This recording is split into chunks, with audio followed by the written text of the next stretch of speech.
नमस्कार।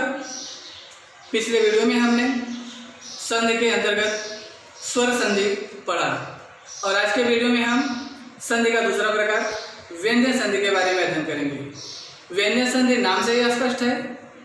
इस संधि में व्यंजन वर्ण का व्यंजन वर्ण से या व्यंजन वर्ण का स्वर वर्ण से मेल होता है।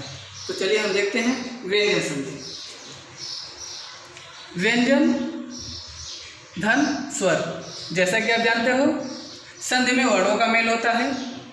उसी प्रकार यदि कोई ऐसा शब्द है जिसका अंतिम वर्ण व्यंजन है और दूसरा शब्द जिससे हमें मेल करना है उसका पहला वर्ण स्वर अक्षर है, तो ऐसी स्थिति में जब दोनों शब्दों को हम जोड़ते हैं तो वहाँ पर व्यंजन संधि होती है।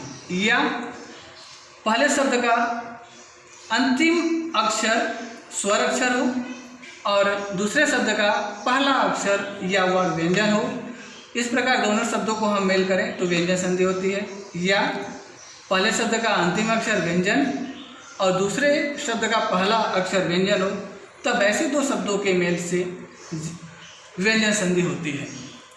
तो सबसे अब हम चलते हैं व्यंजन संधि की परिभाषा की तरफ। जब किसी व्यंजन वर्ण का मेल किसी स्वर वर्ण से या स्वर वर्ण का मेल व्यंजन वर्ण से अथवा व्यंजन वर्ण का मेल व्यंजन वर्ण से होता है तो व्यंजन संधि होती है। फिर से एक बार, जब किसी व्यंजन वर्ण का मेल किसी स्वर वर्ण से या स्वर वर्ण का मेल व्यंजन वर्ण से अथवा व्यंजन वर्ण का मेल व्यंजन वर्ण से हो तो व्यंजन संधि होती है। अब हम इसके बाद सबसे पहले वर्णों के बारे में जानकारी प्राप्त करते हैं। यहाँ पर देखिए आप सभी वर्ण लिखे गए हैं। क ख ग घ अंग च छ ज झ इङ ट ठ ड ढ अण त थ द ध न प फ ब भ म य र ल व। यह जो क ख ग घ अंग हैं ये एक परिवार के हैं। हम इसको कह सकते हैं ये पांचों अक्षर क वर्ग के हैं।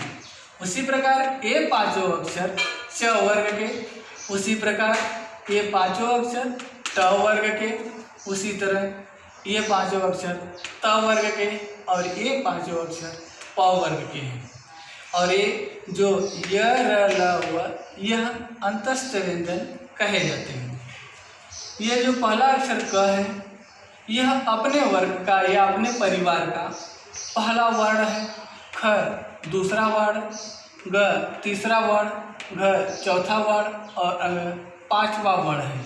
उसी प्रकार ये जो लाइन से सब दिख रहे हैं पहले अक्षर अपने अपने वर्ग के पहले अक्षर हैं और ये अपने अपने वर्ग के दूसरे अक्षर और ये सभी अपने अपने वर्ग के तीसरे अक्षर और ये सभी अपने अपने वर्ग के चौथे और ये पांचवें और ये य र ल व ये अंतस्थ व्यंजन। अब हम चलते हैं संधि के नियम की तरफ। व्यंजन संधि के व्यंजन संधि का पहला नियम है वर्ग के पहले वर्ण का अपने ही वर्ग के तीसरे अक्षर या वर्ण में परिवर्तन। यह कब होता है?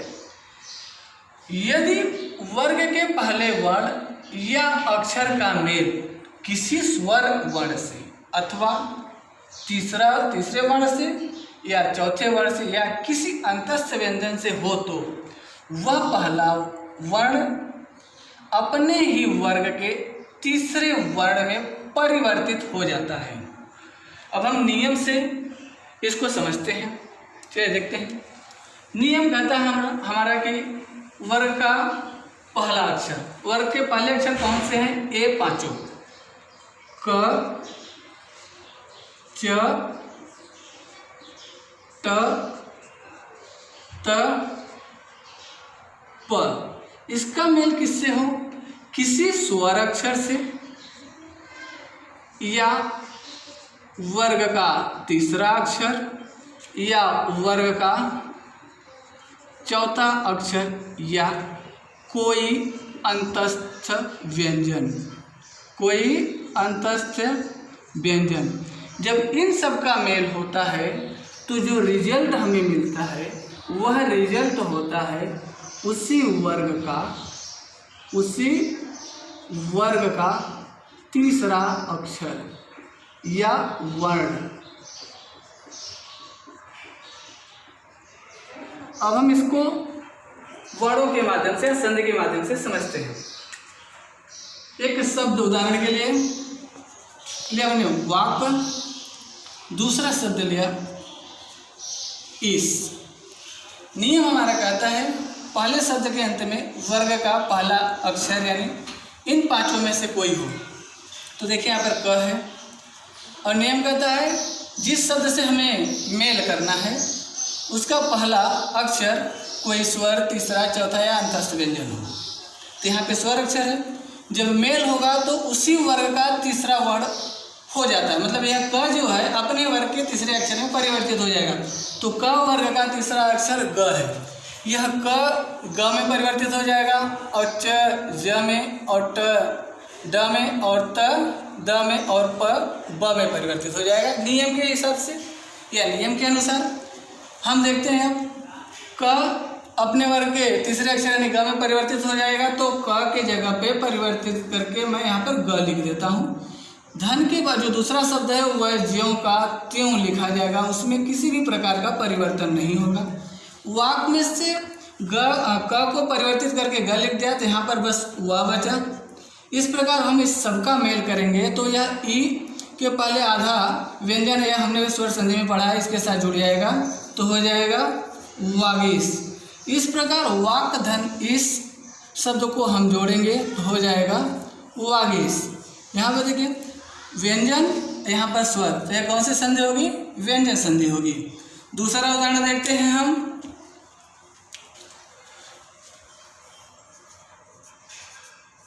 अच धन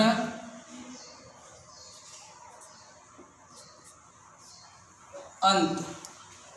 यहाँ पर देखिए यह जो च है अपने वर्ग के तीसरे अक्षर यानी ज में परिवर्तित हो जाएगा। तो इसके जगह पर ज लिखता हूँ मैं यहाँ पर, यह ज्यों का त्यों और यहाँ पर ए अ सबका मेल करेंगे और ए स्वर अक्षर है, इसके साथ जुड़ेगा, इसके साथ ज के साथ, तो हो जाएगा अजंत। इस प्रकार अच धन अंत बराबर हो जाएगा अजंत। अभी हमने देखा दो उदाहरण के माध्यम से कि इन पहले वर्ण का मेल स्वर वर्ण से। अब हम देखते हैं इन पहले वर्ण का मेल तीसरे वर्ण से। शब्द है एक अप और एक है ज अक्षर। यहाँ पर देखिए प आया है, पहला है और उसके बाद तीसरा वर्ण है, इस त वर्ग का तीसरा वर्ण है। क्या है? तीसरा वर्ण है। तो यहाँ प किस में हो जाएगा? अपने वही वर्ग के तीसरे में, प मतलब ब में परिवर्तित हो जाएगा। इसको मैं बदल कर ब लिखता हूँ, यहाँ पर अ बचा और एक ज। इस प्रकार इन सब का हम मेल करेंगे तो यह हो जाएगा अब्ज।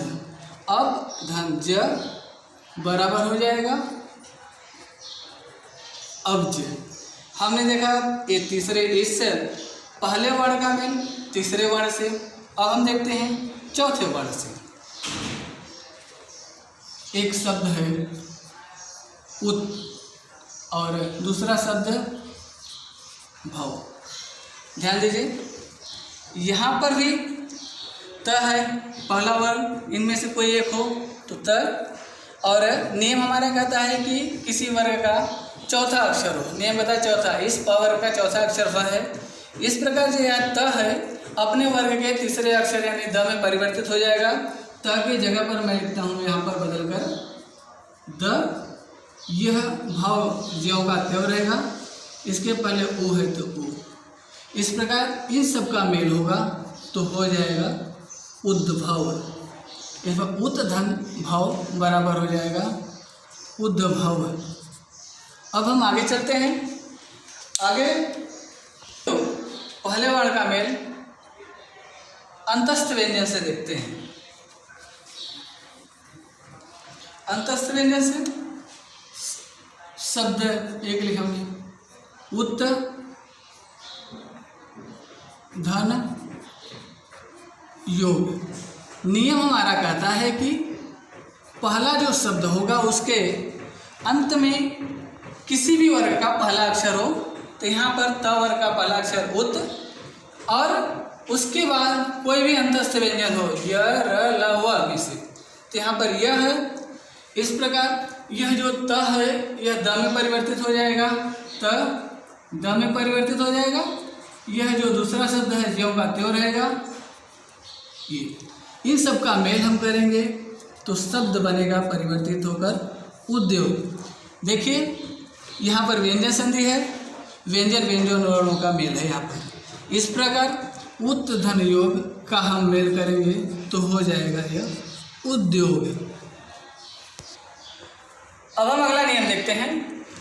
अगला नियम इस प्रकार है, वर्ग के पहले वर्ण का पांचवें वर्ण में परिवर्तन। यह कब होता है? यदि किसी वर्ग के पहले अक्षर का मेल किसी पांचवें अक्षर से हो तो वह पहला अक्षर अपने ही वर्ग के पांचवें अक्षर में परिवर्तित हो जाता है। फिर से, यदि किसी वर्ग के पांचवें अक्षर का मेल किसी पांचवें अक्षर से हो तो वह पहला अक्षर अपने ही वर्ग के पांचवें अक्षर में परिवर्तित हो जाता है। पांचवा अक्षर यानी ये सब अड़, या अड़ और न और म। देखते हैं, क च ट त और प। इसका मेल किससे हो? पांचवें अक्षर से, पांचवें अक्षर से। तब क्या होता है, यह जो है यह बदलकर अपने पांचवें अक्षर के रूप में हो जाता है। पांचवा अक्षर कौन सा? ए, पांचों। तो ध्यान दीजिए, ये जो तीन है ये नहीं होंगे। क्यों नहीं होंगे? क्योंकि इनसे प्रारंभ होने वाला कोई शब्द ही नहीं मिलता है। इस प्रकार हमें फोकस करना बस न और म पर। ध्यान दीजिए, यहाँ पर मैं लिख देता हूँ न या म। ध्यान दीजिए, उदाहरण के माध्यम से देखते हैं। वाक धन मय। नियम हमारा कहता है किसी वर्ग का पहला अक्षर, किसी वर्ग का पहला अक्षर मतलब क वर्ग का पहला अक्षर क ही है, इसका मेल यदि किसी पंचमा अक्षर से पांचवें अक्षर से हो। पांचवा अक्षर यहाँ पर है म। जब इन दोनों का मेल करेंगे तो नियम कहता है जो पहला अक्षर होगा, पहला अक्षर यानी क होगा, अपने ही वर्ग के पांचवें अक्षर में परिवर्तित हो जाएगा। तो इस प्रकार यह जो क है यह ङ में परिवर्तित हो जाएगा। तो इसके जगह पर, क के जगह पर मैं लिखता हूँ इसका पंचमा अक्षर ङ। इसके पहले जो वा है उसको ज्यों का त्यों और धन के बाद वाला जो शब्द है उसको भी ज्यों का त्यों लिखते हैं। इन सब का मेल करेंगे तो यह हो जाएगा वाङ्मय। वाक धनमय बराबर वाङ्मय। वाङ्मय में मतलब होता है साहित्य। अब हम अगला उदाहरण देखते हैं। एक शब्द लेता हूं मैं यहाँ पर उत, दूसरा शब्द है नति। देखिए, इनमें से कोई एक हो, कोई भी हो। यहाँ पर जो पहला शब्द है त वर्ग का पहला अक्षर है त, और उसके बाद न या म में से कोई हो। देखिए यहाँ पे न है। इस प्रकार अब क्या होगा, यह जो न है अपने ही वर्ग के पंचमा अक्षर यानी न में परिवर्तित हो जाएगा। तो त के जगह पर मैं लिखता हूँ न और ये नति ज्यों का त्यों ये उ। इस प्रकार अभी सबका मेल करेंगे तो हो जाएगा आधा न है उन्नति। एक और उदाहरण हम देखते हैं। एक शब्द मैं लेता हूं अबे जगत धन नाथ। यहाँ पर त वर्ग का पहला इधर मिला। पहले जो शब्द का अंतिम अक्षर है या त, और जो दूसरा शब्द है उसका जो पहला शब्द है वह न, म या न में से कोई हो। तो इस प्रकार जब इनका मेल होगा तो यह अपने ही वर्ग के पंचमा अक्षर यानी न में परिवर्तित हो जाएगा। धन के बाद वाला ज्यों का त्यों और इसके बदले त यहाँ त को बदल कर न लिखा तो यहाँ पर जग बचा। इस प्रकार अब हम इसका मेल करेंगे तो यह हो जाएगा जगन्नाथ। इस प्रकार जगत धननाथ को जब हम संधि करते हैं तो यह हो जाता है जगन्नाथ। तो इसी प्रकार से जब माँ का भी हम कर सकते हैं। तो आज के वीडियो में बस इतना ही। व्यंजन संधि के कुछ और नियम को हम अगले वीडियो में सीखेंगे। नमस्कार।